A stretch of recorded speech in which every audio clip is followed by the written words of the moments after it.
কৃষি মার্কেট কটা কিসের বন্ধ? আজকে কি বৃহস্পতিবার? আজকে মঙ্গলবার। মঙ্গলবার বন্ধ থাকে না, বৃহস্পতিবার বন্ধ থাকে।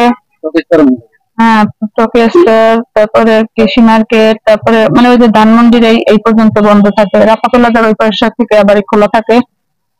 এখানে যে ক্যাম্পের আর কি যত অলিগলি ভিজি এলাকা, এখানে মানে বেশি ব্যস্ত, একদম যানজট এলাকা ক্যাম্পের এলাকাগুলো। এসব এলাকা ওই যে বাবারে বাবা, রাস্তাঘাট অবস্থা এমন অবস্থা। এটা তো এমন বিষয় থাকে বুঝা যায় না। আর যত দোকান যত কিছু ছোটখাটো মানে এই দিকটা যারা এই সাইডটা থাকে তাদের জন্য আবার সুবিধা খুব।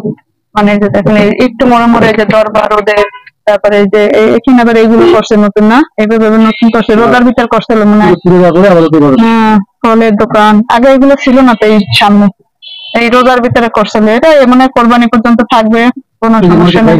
হ্যাঁ, ওই যে মার্কেট করতে আছে কৃষি মার্কেটে, কৃষি এত জানতো পুরা গেছিল, পুরো দেওয়ার পর আবার একদম খোলা ছিল, নতুন মার্কেট করতেছে, টোকের মতো করবে কৃষি মার্কেট। অনেকদিন পর আসলাম, অনেকদিন, একদম অনেকদিন বলতে অনেকদিন।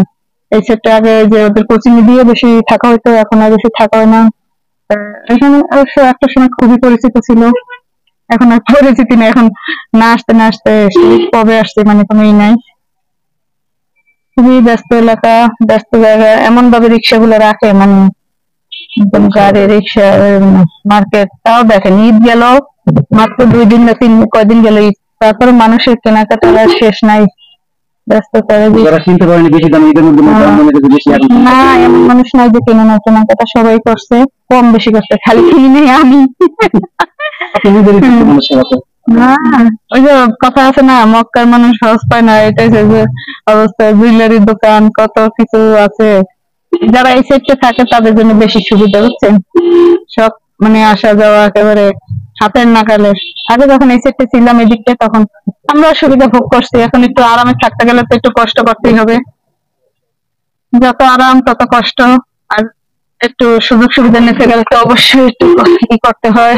সব দিক কিছু কি সুন্দর, এই যে কাঠের জিনিসগুলো পাওয়া যায়, অনেক সুন্দর সুন্দর কাঠের জিনিস, গাছপালা সবুজ। অনেকে ঈদের ছুটিতে এখনো আসেনি, যে দোকানপাট বন্ধ।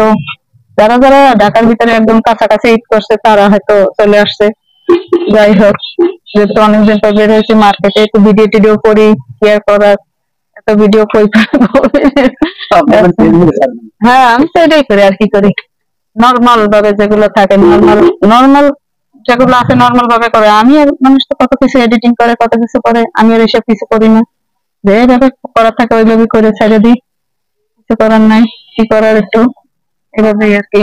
এই করে আসলাম জাপান, টোকিও স্কোয়ারের সামনে দিয়ে যাচ্ছি না? জি ম্যাডাম, টোকিও স্কোয়ার। হ্যাঁ, টোকিও স্কোয়ার। হ্যাঁ, এই যে পিরিজ বাজারের পিরিজ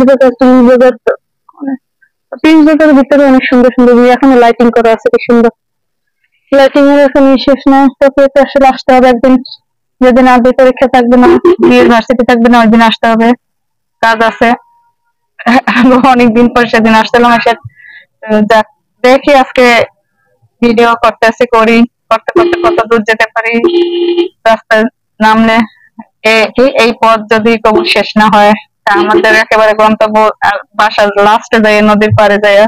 তাও তো এখন রাস্তাঘাটের পরিস্থিতি যা, নাম তো ভয় লাগে। নাহলে আমাদের সেটা যে এত সুন্দর সুন্দর এই গাছপালা দেখা যাবে, যে আমি ভিডিও করতেছি, আইসা করবে ভাই আপনার মোবাইলটা দিয়ে দেন, ভিডিও করতে হবে না। আপনার মোবাইলটা দিয়ে দেন তো, ভিডিও করতে হবে না, দরকার নাই ভাই আমার থাক। আমি এই যে ফাঁকে যাকে একটু করি, বারান্দা দাঁড়িয়ে বাসার ফাঁকে, এইটাই ভালো, আমার আর বেশি দরকার নাই। যাই হোক, আমার ছেলে মেয়ে শুনলে বলবে তুমি এগুলো কি ভিডিও করছো, কি লেখা, আবু বক্কর ওমর ফারুক ভাই পরিবহন। যাক, আর ওই যে কালকে ওই সেদিন গেছিলাম না ইতে, তখন একটা কি জানি একটা বাসের পিছনে কি যেন লেখা ছিল, ওই জন্য আমি হাসতে হাসতে। এই জায়গাটায় সিগন্যাল বেশি পড়ে একেবারে সব জায়গায়, Taj Mahal road, Iqbal road, chia মসজিদ মোড়। আকাশটা একদম মেঘলা হয়ে গেছে, এখন বৈশাখ মাস তো, এখন সারাদিন ভালো থাকবে, দুপুরের পর থেকে একদম মেঘলা হয়ে যাবে, বলা যায় না। রাগ হয়ে আছে আকাশ, কখন যে ঝড় ছাড়ে ভয় থাকে। দেখ, অনেক হলো অনেক, এগুলো তো ভিডিও করতে করতে গেলাম, আবারও আসলাম। সবাই ভালো থাকবেন, সুস্থ থাকবেন, আল্লাহ হাফেজ। ভালো লাগলে ভিডিওটি অন্যকে দেখার সুযোগ করে দেবেন। আজকে আমি আল্লাহ হাফেজ।